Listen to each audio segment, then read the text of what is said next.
Right గా ACB ఆఫీసులో 3 గంటలుగా కేటీఆర్ విచారణ కొనసాగుతోంది. ముగ్గురు అధికారుల బృందం ప్రశ్నల వర్షం కురిపించారు. లైబ్రరీ గదిలో ఉండి కేటీఆర్ తరపు న్యాయవాది విచారణను చూస్తున్నారు. ఇక కేటీఆర్ ఎదుట ఏసీబీ 30 ప్రశ్నలను ఉంచినట్టుగా తెలుస్తోంది. దానకిషోర్, అరవింద్ కుమార్ స్టేట్మెంట్ల ఆధారంగా కేటీఆర్ ను ఏసీబీ అధికారుల బృందం విచారిస్తోంది.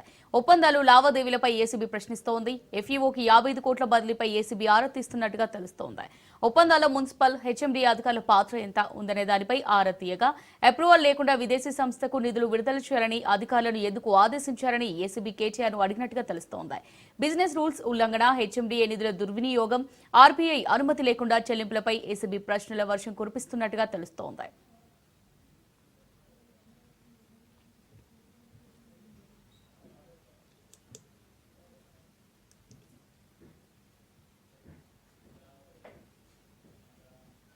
ఏసీబీ ఆఫీసులో 3 గంటలుగా కేటీఆర్ విచారణ కొనసాగుతోంది.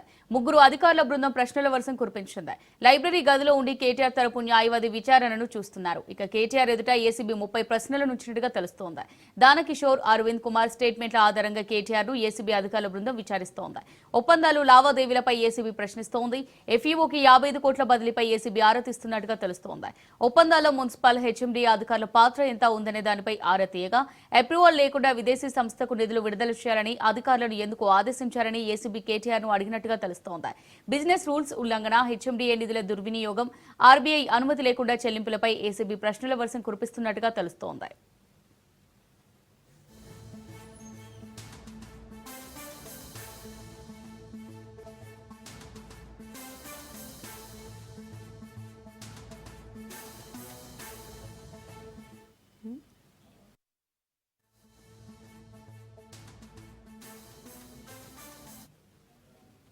ఏసీబీ ఆఫీసులో 3 గంటలుగా కేటీఆర్ విచారణ కొనసాగుతోంది.